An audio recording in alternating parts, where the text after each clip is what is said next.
Hello everyone, welcome to my YouTube channel PAPC pharma classes. आज की class में हम डिस्कस करेंगे कुछ कैटेगरीज ऑफ ड्रग्स, जिसमें कि जैसे फाइब्रिनोलाइटिक्स, एंटी फाइब्रिनोलाइटिक्स, एंटी प्लेटलेट ड्रग, इनके बारे में डिस्कस करेंगे। ठीक है। फाइब्रिनोलाइटिक्स जो वर्ड है, इसका मतलब क्या हुआ कि जो फाइब्रिन को ब्रेक डाउन करेगा। ठीक है। जैसे कि हमारा ब्लड क्लोट जो होता है, ठीक है, ब्लड का क्लोट जो होता है, इसके अंदर क्या होते हैं, फाइब्रिन प्रेजेंट होते हैं। ठीक है। इसी की वजह से क्लोट यहाँ पे होता है। तो यहाँ पे इस फाइब्रिन को जो ब्रेक डाउन करेंगी ड्रग्स, उनको बोलते हैं कौन सा, फाइब्रिनोलाइटिक्स। और ये ड्रग कैसे काम करेंगी, ये जो क्लोट के अंदर प्रेजेंट है प्लाज्मिनोजन, उसका कन्वर्ट कर देंगी किसके अंदर, प्लाज्मिन के अंदर। किसके अंदर, प्लाज्मिन के अंदर।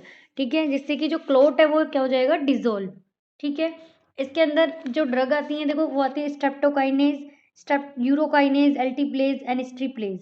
स्ट्रेप्टोकाइनेज क्या हुआ, स्ट्रेप्टोकाइनेज ऑब्टेन्ड कहाँ से होता है, तो ये ऑब्टेन्ड होता है type C beta haemolytic streptococci.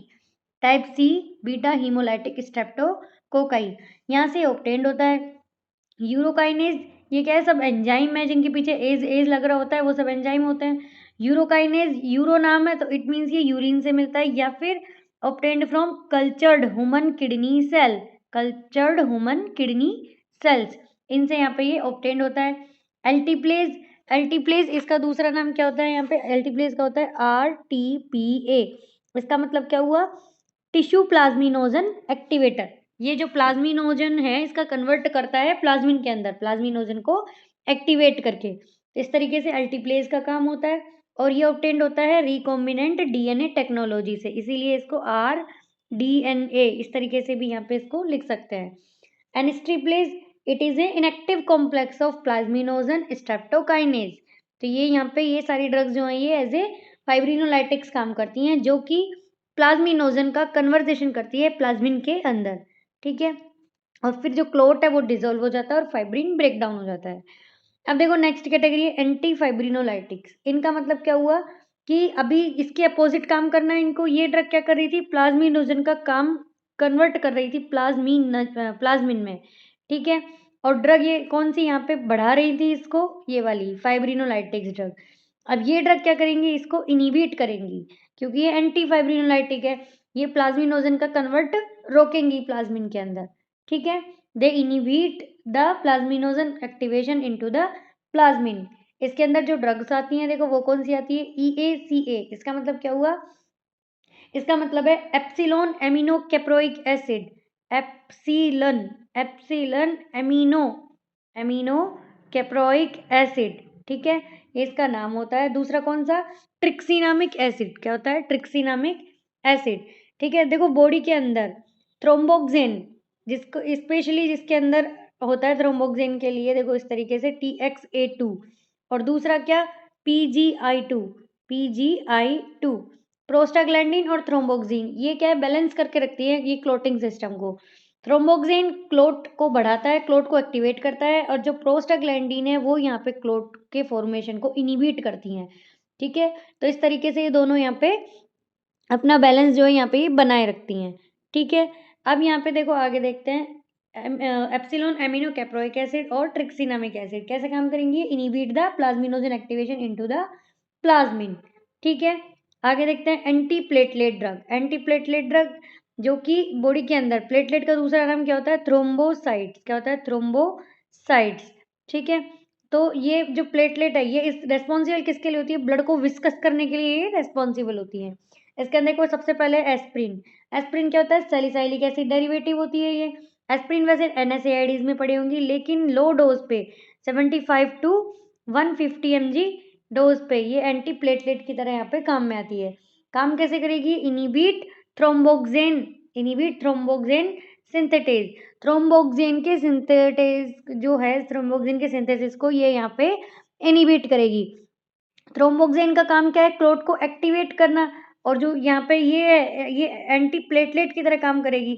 ठीक है। ये यहाँ पे ब्लड को, क्लोट को नहीं बनने देगी, इसीलिए ये इनिबिट थ्रोम्बोक्सेन सिंथेटेज। और स्पेशली वो भी कौन सा, TXA2।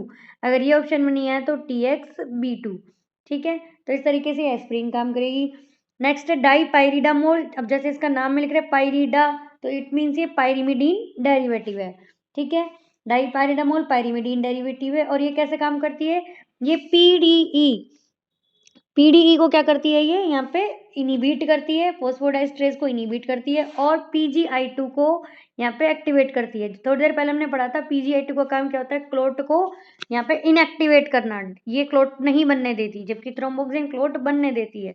एस्प्रिन इसको रोकती है और अब डाइपैरिडामोल इसको बढ़ाएगी, बढ़ेगा तभी तो क्लोट यहाँ पे नहीं बनेगा। इस तरीके से यहाँ पे डाइपैरिडामोल काम करती है, ठीक है। नेक्स्ट टिक्लोपेडीन और क्लोपिडेग्रोल, ये दो ड्रग कौन सी कैटेगरी में आएंगी, ये केमिस्ट्री के अकॉर्डिंग थियोइनोपाइरिमिडीन डेरिवेटिव में आती है, थियोइनोपाइरिमिडीन डेरिवेटिव इसके अंदर आती है ये दोनों ड्रग। ये यहाँ पे देखो कैसे काम करेंगी, यहाँ पे ये देखो, एक तो जर्नल मैकेनिज्म अगर इसका हम देखें इनका किस तरीके से होता है, वो इस तरीके से होगा, जो मान लो ये दो आपस में, ये प्लेटलेट है, एक प्लेटलेट ये, एक प्लेटलेट ये है, ठीक है। अब यहाँ पे ये जो इनके साथ रिसेप्टर का है ये प्रेजेंट होता है, ये रिसेप्टर प्रेजेंट है, इसका नाम होता है P2Y2, इसका नाम हो गया ये। यहाँ पे इनको यहाँ पे रिसेप्टर को एक्टिवेट करने वाले यहाँ पे एक एंजाइम प्रेजेंट होता है, यहाँ पे एक एंजाइम होगा जिसको या फिर एडीपी के थ्रू यहाँ पे ये क्या है, एक्टिवेट रहती हैं, ठीक है। तो ये यहाँ पे ये जो होते हैं प्यूरिनर्जिक रिसेप्टर्स होते हैं, ये P2Y2 रिसेप्टर जो हैं ये इनको क्या बोलते हैं, इनिबिट करती है, इनको प्लेट यहाँ पे बनने नहीं देती है, इसीलिए ये यहाँ पे एंटी प्लेटलेट ड्रग की तरह काम करेगी। कहने का मतलब ये है कि जो रेस्पॉन्सिबल रिसेप्टर है P2Y2, इसका फॉर्मेशन यहाँ पे, इसका एक्टिवेशन यहाँ पे ये ड्रग्स रोकती हैं, ठीक है। अगर इसके मैकेनिज्म की बात करूँ मैं स्पेशली, तो वो कैसे होगा, it irreversibly inhibit purinergic receptor located at platelet, और वो रिसेप्टर भी कौन सा, P2Y2, ठीक है। इस तरीके से ये काम करती है, ठीक है। नेक्स्ट कौन सी ड्रग है, एबिक्सिमैब, टिरोफिबान और एप्टीफाइबटाइड, ये ड्रग्स हैं। ये ड्रग कैसे काम करेंगी, ये ग्लाइकोप्रोटीन, इनकी कैटेगरी की बात करें अगर, तो ये ग्लाइकोप्रोटीन सेकंड बी या फिर थर्ड ए कैटेगरी का नाम है, ये second B third A antagonist होती हैं ये। इसका मतलब क्या हुआ कि ये एक प्लेटलेट मान लो, अब यहाँ पे नीचे भी होगी प्लेटलेट, ठीक है। ये यहाँ पे लिंक्ड किससे है, ये यहाँ पे है फाइब्रिनोजन से लिंक्ड, ठीक है। क्लोटिंग वेक्टर फाइब्रिनोजन से लिंक्ड है ये, ठीक है। ये एक तरीके से ग्लाइकोप्रोटीन है। तो ये जो ये लास्ट की तीनों ड्रग हैं, ये इस ग्लाइकोप्रोटीन को क्या कर देती है, ये इनिबिट कर देती है, ग्लाइकोप्रोटीन सेकंड ए और थर्ड बी, ठीक है। इनको क्या कर देती है, ये इनिबिट कर देती है, इस तरीके से अपना काम करती है, ठीक है। तो इस तरीके से इनका यहाँ पे एंटीप्लेटलेट ड्रग का एमओए होता है। अब सबका एमओए अपन ने अलग अलग यहाँ पे डिस्कस किया है, सब अलग अलग कैटेगरी में आती हैं, ठीक है। यूजेस किसके अंदर आते हैं, देखो सबसे पहले स्टंट थ्रोम्बोसिस को प्रिवेंट करने के लिए, क्या, स्टंट थ्रोम्बोसिस को प्रिवेंट करने के लिए, वो कैसे, ये हमारी कोरोनरी आर्टरी है, सबको पता है एलडीएल को जब जमा हो जाता है इसके अंदर धीरे धीरे बढ़ता है तो ब्लॉकेज हो जाता है, ब्लड की सप्लाई नहीं हो पाती, इसलिए क्या करते हैं, स्टंट यहाँ पे ये डलता है, ठीक है। ये आपने सुना होगा हार्ट में छल्ला डाला है, ठीक है, दिल में किसी के छल्ला डाला है, तो अब इसके अंदर यहाँ पे इसमें कोई क्लोट की प्रॉब्लम ना हो जाए, उसको यहाँ पे प्रोफाइलैक्सिस के लिए या यूज के लिए काम में लेती हैं एंटीप्लेटलेट ड्रग्स को, ठीक है।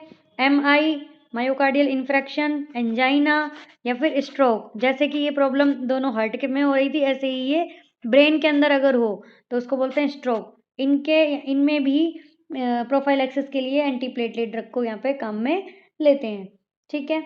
एंजियोप्लास्टी बहुत से लोग कराते हैं, तो उसके अंदर भी रीस्टेनोसिस की प्रॉब्लम ना हो, इसलिए यहाँ पे एंटीप्लेटलेट ड्रग काम में लेते हैं।